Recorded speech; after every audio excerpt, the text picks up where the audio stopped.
हाँ जी। हाँ पंकज भाई, राम राम। जय श्री राम। अरे ब्रदर, मैं घर की तरफ था थोड़ा, सॉरी। मैं आ जाओ, एक बार मिलते हैं। आ जाओ, ठीक है। मैं लाइव हूँ ना, तब तक नहीं, बाहर बिठा दी। भाई राम राम सारे भाइयों ने, और जितने भी साथी जुड़ रहे हैं फेसबुक पे भी, इंस्टाग्राम पे भी, बहुत बहुत शुक्रिया, बहुत बहुत धन्यवाद आप लोगों का।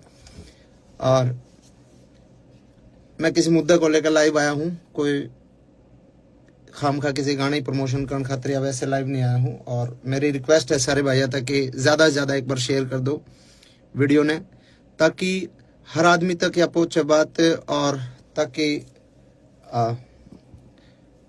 प्रशासन के भी जो हमारे अधिकारी हैं, बड़े हमारे जो कुछ एक नेता हैं बड़े, जिन लोगों को हो सकता है इस बात की जानकारी ना हो, तो कहीं ना कहीं किसी तरीके से बात पहुंच जाए कि भाई मामला क्या।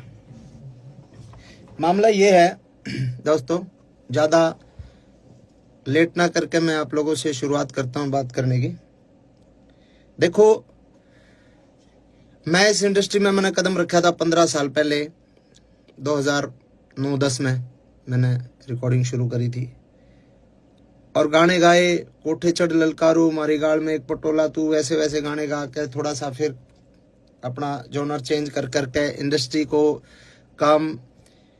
में काम करा, और समय के अनुसार चीज़ें बदली, टेस्ट चेंज करने की कोशिश करी, रागनी करने की कोशिश करी दादा लक्ष्मी चंद की, कुछ एक, और बहुत सारे आर्टिस्टों ने बहुत सारा कमाल काम करा इस दौरान। और इस दौरान अपने इंडस्ट्री एक तरीके से एक बूम पे आ गई कि भाई आज के दिन हरियाणवी जो म्यूजिक इंडस्ट्री है उसका अपना एक वजूद जो है पूरे भारत में है, कि मतलब ये मानना जाओ कि पूरे भारत में जल्दी ग्रोथ करने वाली इंडस्ट्री जो म्यूजिक इंडस्ट्री है वो हरियाणवी म्यूजिक इंडस्ट्री है। और इस म्यूजिक इंडस्ट्री पर फिलहाल जो है एक संकट आया। संकट के है कि भाई उस म्यूजिक इंडस्ट्री के कुछ एक जो गाने हैं वो डिलीट करने लग रहे हैं, डिलीट करे गए, डिलीट क्या, बैन किया गया उनको, डिलीट नहीं कह सकता मैं इनको, डिलीट नहीं हुए, क्योंकि वो इंडिया में बैन कर दिया गया कि भाई भारत सरकार जो है आपराधिक श्रेणी में उनको रख दिया, किसी भी तरीके से गन कल्चर को बढ़ावा देने की बात करके या किसी भी प्रकार की बात करके उसको बैन करवा दिया गया इंडिया में। और चलो कोई बात नहीं, बैन करवा दिया, मैं मानता हूं गन कल्चर अच्छी बात नहीं है और समाज के लिए ये ठीक नहीं है। लेकिन पहली बात है, वो जो पहला पॉइंट है वो ये पॉइंट है कि बैन करवा दिया, कोई दिक्कत नहीं है। अगर सरकार कुछ ऐसा चाह रही है कि ऐसे गाने नहीं बनने चाहिए तो मैं सरकार के साथ हूं। सरकार अगर चाह रही है तो सरकार ने बिल्कुल इस कदम को उठाया है, तो इसको फिर अगर हम सफाई करने लगते हैं और गर्दा पड़ा है, फूल पत्ते पड़े हैं, पॉलिथीन पड़ी है, कागज पड़े हैं, और उसमें हम पॉलिथीन कागज ठाल गर्दार वो पत्ते पत्ते उनमें पड़े रहे, तो उस सफाई को सफाई नहीं कहते मेरे भाई, उस सफाई को सफाई नहीं कहते। अगर सफाई करनी है तो ढंग से करो, हर कलाकार के हर तरीके से, मतलब किसी एक कलाकार को टारगेट करके आप उस चीज को, मतलब उसकी सफाई नहीं कर सकते। आपको अगर सफाई करनी है, आपको गन कल्चर को खत्म करना है, तो सबसे पहले तो मेरे और हजारों गाने बचे हैं वो सबको डिलीट करो। उसके बाद सभी कलाकारों के जितने भी जो गाने हैं सबको डिलीट करो। मेरे जो बड़े गाने थे, ट्यूशन बदमाशी का था, 60 मुकदमे थे, 2 खटोले थे, और जितने भी गाने थे उनको डिलीट करा। और 1-2 कलाकारों का और साथी जो छोटे मोटे कोई और माले, और 1-2 गाने और डिलीट हुए हैं। नरेंद्र बघाना जी का एक गाना डिलीट हुआ है शायद, एक गाना इनका अंकित बाल्यानोर का डिलीट हुआ है, एक शायद PS पुलिस तौर का डिलीट हुआ है। तो ये 1-2-3 और डिलीट करे गए ताकि ये ना लगे कि भाई अकेला मासूम क्यों है। लेकिन जो बड़े आर्टिस्ट हैं, जो बड़े मतलब वेपन्स के साथ जिनके लोगों के गाने आए, उन पे कोई सरकार ने कोई कार्रवाई नहीं करी। तो एक तो मैं चाहता हूं कि सरकार अगर कार्रवाई करे, और सरकार का भी मुझे जो लगता है ना, मुझे ये लगता है कि सरकार जो कार्रवाई जो सरकार ने करी है, वो सरकार ने तो एक निर्देश दे दिया भाई ऐसा कुछ करो, लेकिन उसके बावजूद जिन लोगों को जिम्मेदारियां दी गई, जो छोटे वहां पे जो बैठे हैं वहां पे, मतलब कुछ एक हमारे कलाकार बिरादरी के ही कुछ एक गंदे लोग जो वहां पे बैठे हैं, जिन लोगों को छोटे से बड़े कलाकार को, मतलब उन लोगों को पसंद नहीं किया जा सकता, नहीं किया जा रहा, और फिर भी वो लोग बैठे हैं और वो लोग लिस्ट बना के देते हैं कि ये गाने डिलीट होने चाहिए, और उस गाने में सबसे ज्यादा टारगेट मासूम शर्मा होता है।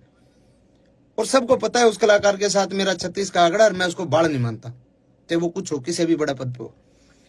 एक तो ये है समानता और भेदभाव, जो मतलब समानता के साथ इसको अधिकारियों तक, बड़े अधिकारी जो इसमें इसको देख रहे हैं उनको देखना चाहिए कि भाई इसमें समानता होनी चाहिए, भेदभाव नहीं होना चाहिए, और अगर करना है तो सबके साथ करो, नहीं तो फिर आप किसी एक आदमी के साथ आप ऐसा अन्याय करोगे तो गलत बात है। पहला पॉइंट तो ये है जी। दूसरा पॉइंट मेरा ये है, अगर समाज की बात करते हैं हम कि भाई समाज पे इन गाने का दुष्प्रभाव पड़ता है, बदमाशी के गाने का, तो समाज पे उन गाने का दुष्प्रभाव नहीं पड़ता। हमारी गाल में एक पटोला तू बीने बितर बन जाएगी, तेरी सॉलिड बॉडी रहे है। जो इस तरीके के गाने हैं जिनको फोक गाना के नाम पे फोक बता के फोक लोकगीत है, लोकगीत ऐसे होते हैं क्या? तो क्या वो जो अब हम ये बंद करके ये गाने ना बना के हम बहु छोरियां के ऊपर गाने बनाने लग जाओ, भाभी ने पटोला बताकर वैसे वैसे गाने बनाने लग जाओ, तो क्या वो समाज के लिए सही है? तो कुछ एक सवाल मेरे ये हैं कि उसके अलावा इतने डबल मीनिंग गाने चल रहे हैं आजकल। एक और चल रहा है, वो क्या नाम है, जीजा साड़ी के ऊपर बहुत ही वाहियात और बहुत ही वल्गर गाना है, डबल मीनिंग गाने हैं, वो चलते हैं, उन पे किसी ने कोई दिक्कत नहीं। बदमाशी के गाना तो दिक्कत, बदमाशी के गाने चलो ठीक है, गन कल्चर को भी खत्म करो, लेकिन वो अश्लीलता भी खत्म होनी चाहिए। फिर करो, सब भजन गावांगे, हम भी भजन गावांगे, कोई दिक्कत नहीं, जगराते करके गुजारा कर लेंगे, कोई दिक्कत नहीं, लेकिन अगर गंद सफाई करना चाहते हो तो ढंग से करो। दूसरी बात, इसके बाद अगर हमारे गाने बैन कर दिए, हमारे गाने बैन कर दिए, 15 साल पहले हरियाणा का यूथ क्या सुनता था? 15 साल पहले हरियाणा का यूथ सुनता था पंजाबी गाने, और पंजाबी गाने गन कल्चर के पंजाबी गाने, चक्लो रिवाल्वर, ये गाने सुनता था 15 साल पहले, 10 साल पहले। अब अगर हमारे गाने बैन कर दिए जाएंगे तो हमारे यूथ ने तो गाने सुनने हैं, तो वो पंजाब के सुनेगा, पंजाब के सुनेगा। साउथ की फिल्में, आज भी फिल्में देख रहे हैं ना, साउथ की पुष्पा जैसी, ट्रिपल आर जैसी सारी फिल्में साउथ की देख रहे हैं ना, क्योंकि हमारे हरियाणा की फिल्में तो मजबूत है ही नहीं। हमारे हरियाणा की फिल्म इंडस्ट्री फिलहाल डेवलप नहीं हुई, तो हम साउथ की फिल्में देखते हैं, साउथ की फिल्मों में मारकाट होती है पूरी। तो वैसे ही हमारे गाने तो बैन कर दिए, अपने कलाकारों के रोजगार पे तो लात मार दी। अब वो यूथ गाने तो सुनेगा, या तो फिर आप पूरे देश के बंद करो, पंजाब के भी बंद करो, सबके बंद करो। अब हरियाणवी बालक जो है गाने हरियाणवी नहीं सुनेगा तो पंजाब के सुनेगा, करण औजला के सुनेगा, किसी और के सुनेगा। अब हमारा ये मतलब हमसे ही दिक्कत है क्या? यो पॉइंट है कि आप या तो बंद करो तो पूरे देश में बंद करो, इस तरीके की बातें। और सब ने पता भी है भाई, 10 साल पहले जब तक हमारी इंडस्ट्री डेवलप नहीं हुई थी, हमारी इंडस्ट्री ने एक मुकाम नहीं हासिल किया था, जब तक हमारा यूथ पंजाबी गाने ही सुनता था। पंजाबी ट्रैकों पे हमने पंजाबी तर्जा पे गाना शुरू करे थे, और इंडस्ट्री इतनी आगे तक आ गई, तो उसमें बहुत लोगों की मेहनत है, बहुत लोगों का कंट्रीब्यूशन है, बहुत लोगों की आहुति बहुत लोगों ने इंडस्ट्री में दी है, ठीक है। और अगली बात यह है, आपने बैन कर दिया हमारे गाने, कोई बात नहीं, हमारे गाने बैन हो गए। अब एक गाना जो शूटिंग होती है, एक गाने की शूटिंग पर 100 लोगों को काम मिलता है। स्पॉट बॉय होते हैं, स्टंट वाले होते हैं, लाइट वाले होते हैं, कैमरा टीम में अलग होते हैं, बहुत सारे 100 बच्चों को एक दिन में काम मिला है। अब जो शूटिंग सारे कलाकार इकट्ठे होकर जो काम करा करते, आज मेरा शूट है, कल मुकेश जाजी का शूट है, परसों केडी का शूट है, परले दिन किसी और का शूट है, जो लगातार शूटिंग से जो काम मिलता था जिन बच्चों को, भाई हम तो जगराते करके भी खा लेंगे, हम तो चलो छोटे मोटे हमारे दो लाइव शो आ जाएंगे, वो करके खा लेंगे, हमारा तो गुजारा हो जाएगा। अब जो बच्चे 800 रुपए की 1000 रुपए की दिहाड़ी पे स्टंट मैन आया कर दे, जो 1000 रुपए 2000 रुपए की दिहाड़ी पे लाइट वाले आया कर दे, बेचारे सब बदन लाइट आया कर दे, उनके अगर महीने में 20 शूट आया कर दे, 20 में तो आज अगर 5 शूट आएंगे इसके बाद, तो उनको क्या रोजगार सरकार दे देगी कि भाई हम इस जो तारे नुकसान होने लग रहा है, जो हम काम करया कर दे, जो बालक बेचारे स्टंट करया कर दे या फिर लाइट आया कर दे, जो भी काम करा दे, कोई मेकअप वाला है, कोई बहुत सारे डिपार्टमेंट हो, बहुत सारे लोग हैं, तो क्या सरकार उनको काम दे देगी कि भाई तुम जो है स्टंट करो आड़े, हम तमने पैसे देवांगे, हम तमने रोजगार देवांगे। वो बेचारे दिहाड़ी लाओगे, जैसे कोरोना में गड़वे बंजू वाले बेचारे घर बैठ गए थे।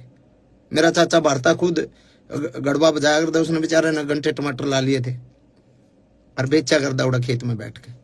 तो बहुत सारी चीजें हैं। और एक जो मेन मामला जो है कि भाई जिस सेक्शन को इन्होंने आधार बना के, जिस सेक्शन को आधार बना के हमारे गाने को बैन करवाया गया है सरकार द्वारा, वो जो सेक्शन है वो है नॉइस पोल्यूशन। उसमें हवाला है उसका नॉइस पोल्यूशन। नॉइस पोल्यूशन तो हर एक प्रकार के गाने तो है, सब प्रकार के गानों से नॉइस पोल्यूशन होती है, कोई अगले बदमाशी गाना तो थोड़ी हुआ है। दूसरी बात 196 जो इसमें एक्ट के तहत जो ये कराया गया है, इसमें है कि सामाजिक और धार्मिक कोई किसी का जात बिरादरी पे या धर्म के ऊपर कोई मतलब कोई ऐसी दो गुटों के बीच में कोई कार्रवाई, कोई गाना ऐसा नहीं होना चाहिए जो दो गुटों के बीच में हो, दो जातियों के बीच में हो, लड़ाई कराने वाला हो, दो धर्मों के बीच में हो। तो उसके तहत भी जो है कोई मतलब इस तरीके का मतलब वो बनता नहीं।